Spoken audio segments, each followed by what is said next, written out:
Hi, welcome to sunny California. My name is Kelly.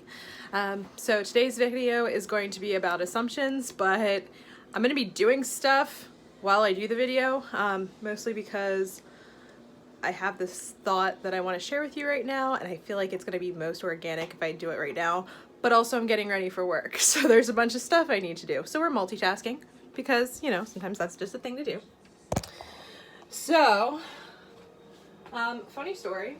So I was at work and they wanted us to tell about they wanted us to do an embarrassing fact about us or something as an icebreaker, which, I mean,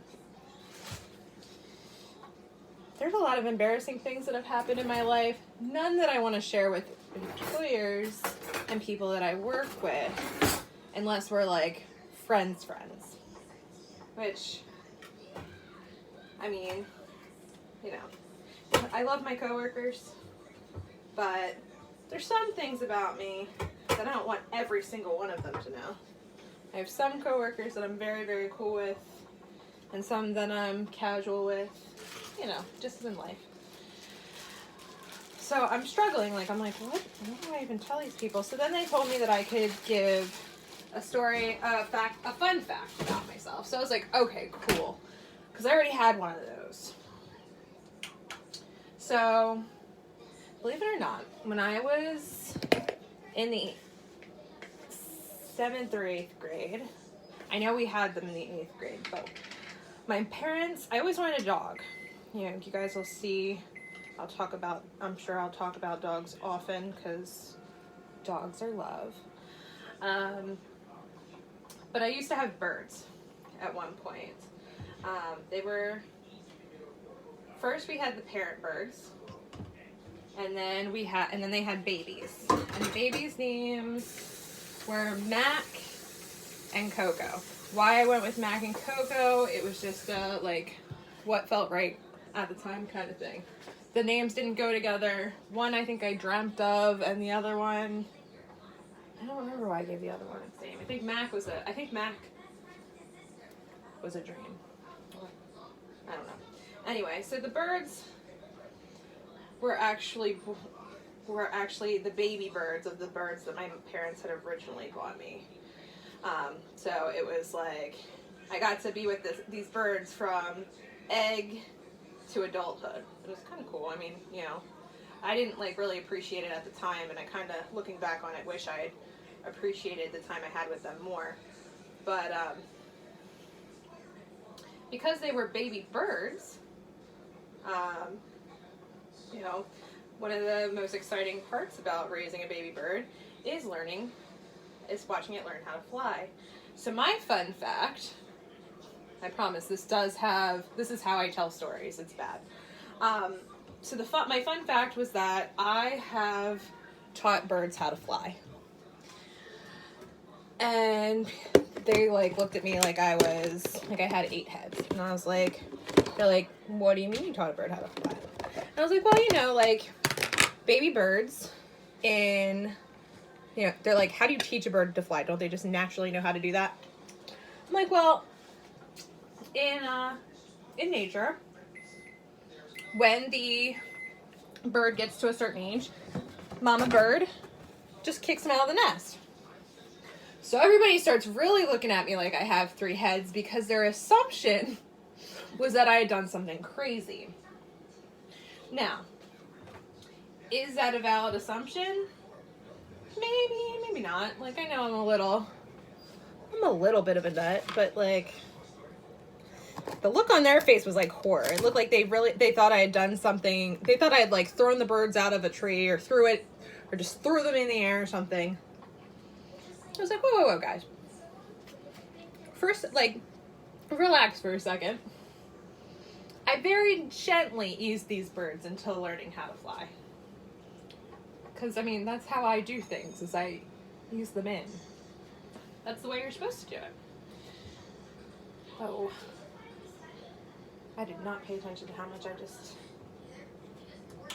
spooned into that. But that's fine. I can always wait afterwards.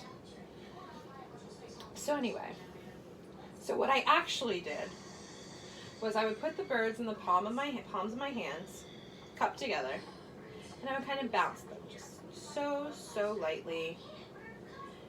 And each time I would bounce them higher and higher and higher. And eventually I would bounce them and they would start to flap. So once they started to flap, I realized that they were getting to about that point where they knew what to do.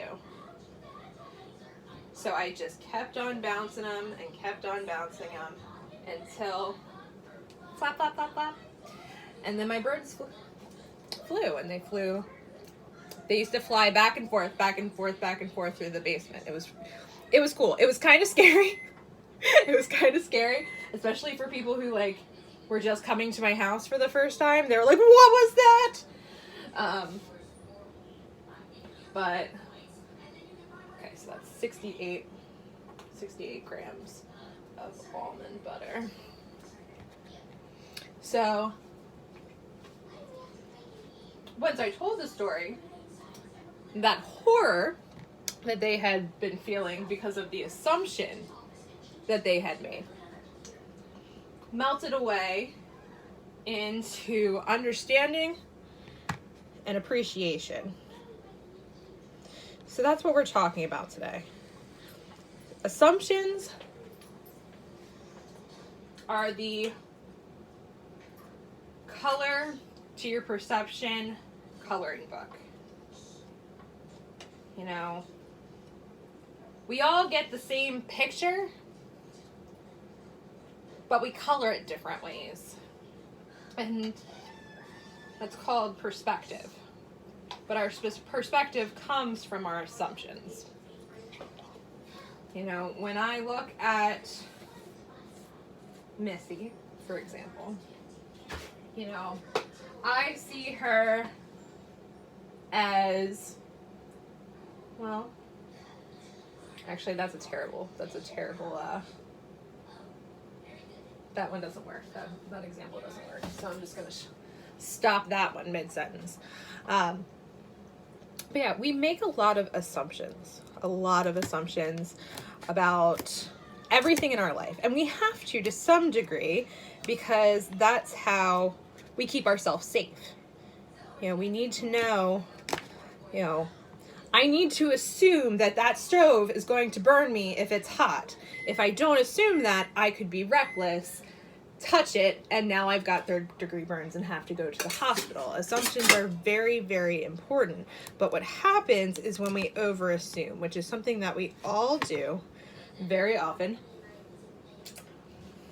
myself included.